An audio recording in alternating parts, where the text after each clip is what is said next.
What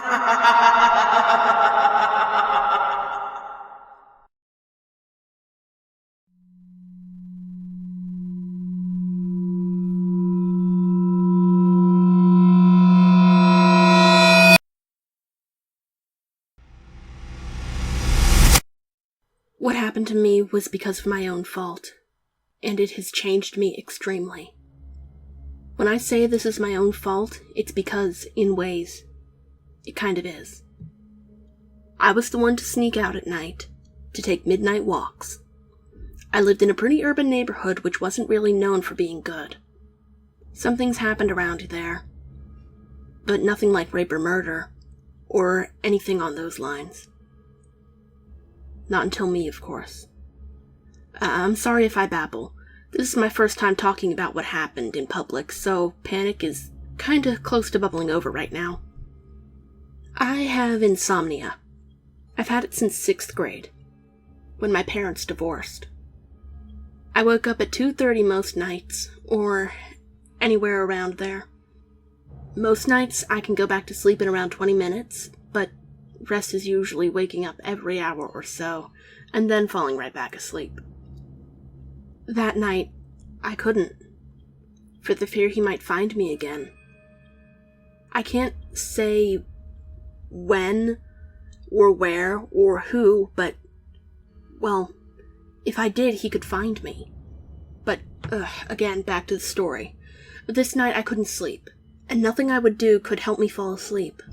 I got out of bed, dressed in shorts, and a t-shirt, and a sweater tied around my waist, grabbed my backpack, and my wallet, and school stuff, and just snuck out the back door. I made it a block away from my street, and started walking on the sidewalk. I knew, practically, the whole 5-mile radius around here, and there's a gas station that is open 24/7. I had about $200 saved up, because just turning 16, I got a job at the local pizza place, which wasn't far from my house. After about a 10-minute walk, I stepped into the 24/7 place. I bought myself a coffee and a donut and sat down at one of the tables. I planned to start writing an essay on something I don't really remember. After about an hour of this, I was done with my coffee and decided to go back home. The gas station was right next to a strip mall, so I walked on there to get onto a quicker path home. Walking through, all the lights were off, giving an eerie feel. But to me it was nothing. I enjoyed the feeling of being alone, of feeling like I was the only one in the world. I had passed through half of it when I was turning the corner, and I heard a snapping sound behind me. And I turned around ready to scream or run or fight back, and whoever was behind me knocked me to the ground. My head hurts like crazy from colliding with the pavement. He dragged me into an alley behind 2 of the buildings. He covered my mouth and held a knife to my throat. I cursed the tears of terror that started trickling down my face for being too weak to fight. He says to me, "Make one move or noise and I'll slit your throat." My backpack is laying 10 yards away, but I'd never get there in time. I'm thinking how this is how I'll die, when he binds my wrists. He ties a cloth around my mouth, like in all those horror movies. I'll move ahead. I won't go into details because I don't think you'd necessarily want to hear them. Basically, I'm tied up as he does the worst things you can think of with my body. I was a virgin before that, and I wanted to save myself for the right guy. And this was definitely not the right guy. Once he's done with me, he holds the knife to my face, cutting a line across my cheekbone, leaving a painful gash, leaking blood. Tears got mixed in with the cut, leaving agony on my face. He grabs my backpack, my wallet, took all my money, and checked my phone number. He seriously got my phone number. I hated him with everything I had, and he takes my freaking phone number. He comes back to me, throws me my backpack, comes up to my face. I can smell his disgusting breath as he says those final words. "You won't tell, will you?" because I'll hunt you down. I swear to God, if you tell anyone, I will kill you. I nod feebly and he unbinds my wrists. I get up, shaking, and pull my pants back on. I'll never forget those moments, seared into my memory forever. After that, I don't think of anything except to go home. I walk all the way back before I realize what actually happened, until I sink to my knees and sob on the front steps. My mom comes out because she hears me and calls the cops. I had to go through everything again to tell the cops every single detail. After about a month, I finally settled down a fraction. I'm in a depression, I take a ton of pills, therapy sessions every other day, until I get a text message from a blocked number. I told you I'd fucking kill you! I collapse again and have a severe breakdown. They bring me to a hospital until I can get over my fear. We sell the house and move in with my aunt, about 18 states away from home. I've changed my number. I've done everything. But the one thing that gets me is that he had everything so perfectly planned out. He didn't just happen to pass by. He didn't just happen to find me. He had planned everything.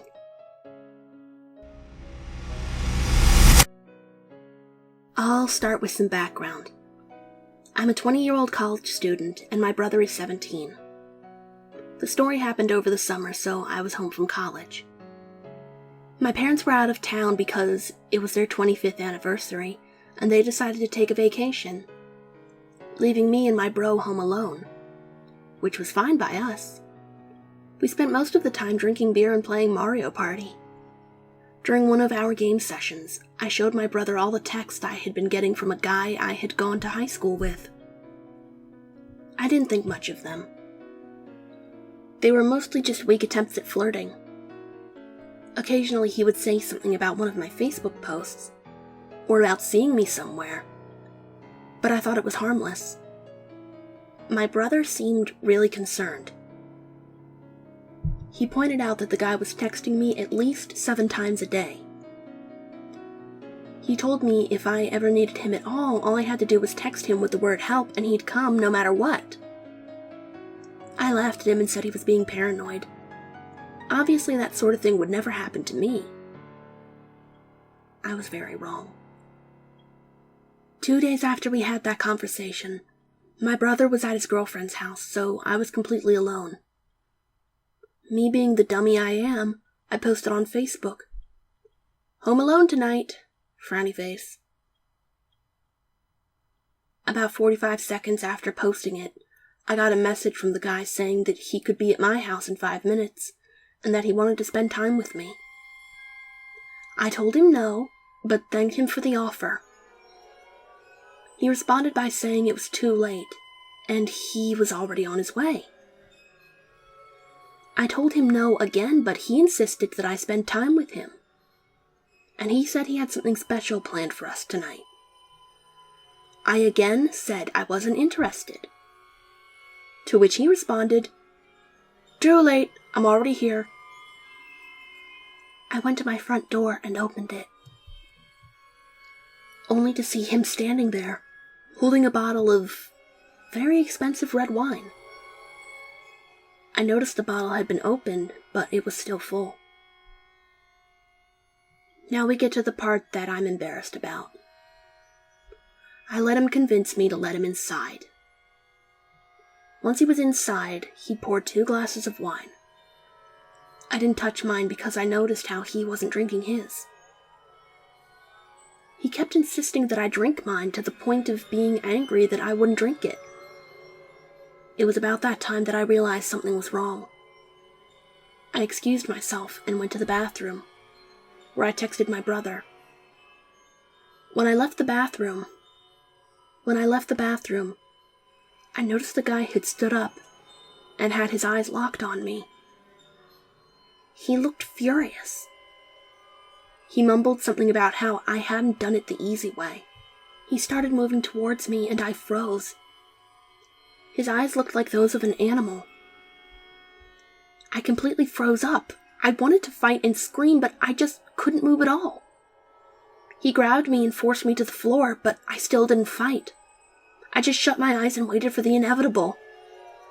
But just then a miracle happened. I heard the door open.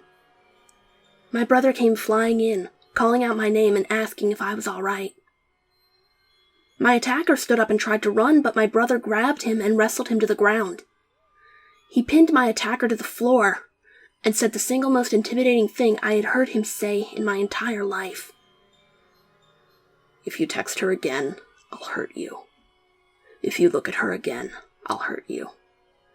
If you touch her, I'll kill you." He then dragged the guy out of our house and threw him onto the pavement. I've never heard from him again. After talking to my bro later that night, I learned that his girlfriend's parents weren't home. My brother skipped out on almost definitely having sex to come save me without a single question.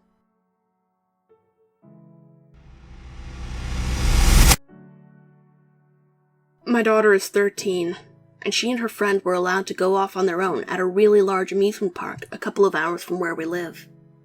I didn't have a problem with that. The parents she was with were people that I trust, and they are all good kids, so I didn't think anything could happen to her. I was wrong. She met a boy there. He told her that he was 16 or so, and they, him, her, and 2 other girls, started to hang out for the day. He immediately attached himself to her, getting friendly and flattering her. She thought he was cute, so everything was good in her mind. As the day progresses, he starts to encourage her to stay at the park instead of going home with her friends and their family. She says that no, she can't, because we're 2 hours away and can't come get her. He persists and she refuses. He wants her to come the following weekend and meet with him again. Alone. She comes home and tells us about this kid, and really, we didn't think much about it until, well, we realized a few things. He was at the park completely alone. I've been to the park many, many times, and I've never seen someone obviously alone there. People always have someone with them, especially a teenaged boy. We have no doubt that he would have been there with an adult watching him and waiting to see who he can lure away. He didn't have a cell phone, a Facebook account, email, or anything else of that matter. In fact, he had her create him a Facebook account so that they could keep in touch, using her email address. She snapped a photo of him and he is not 16. I would say he's more in his early 20s. He did everything that he could to convince her to leave her friends, stay late at the park, and go alone with him the next weekend. He said everything exactly right. He had her thinking that they had as good a connection as she had with her previous, very innocent, relationship that was with someone who ended up becoming her best friend while they were together. The guy was from one of the Eastern Bloc countries. He didn't have an accent, but if she called his house, whoever answered had a very thick accent and spoke in Russian or some similar language. Additionally, it was always a male that answered the phone, and male voices in the background. He lied to her about things in order to have her feel connected with him. I can't really give specific details here. In the end, we were very confident that he was a recruiter for sex slavery or something of that nature. I am not being a paranoid parent here. I know that it sounds like I am, but I am not the type to be really worried about their child and really overprotective. My daughter is 13 and has looked 16 for a couple of years already. She blossomed early and has an hourglass figure. She's very attractive.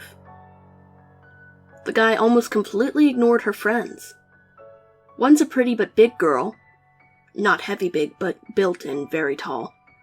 And the other is tiny, cute enough in her own way, and very little girl in stature despite being the same age as my daughter. Everything points to the fact that I could have lost my daughter that day if she didn't have a good head on her shoulders. If she had gone with him, I have no doubt that I would never have seen her again.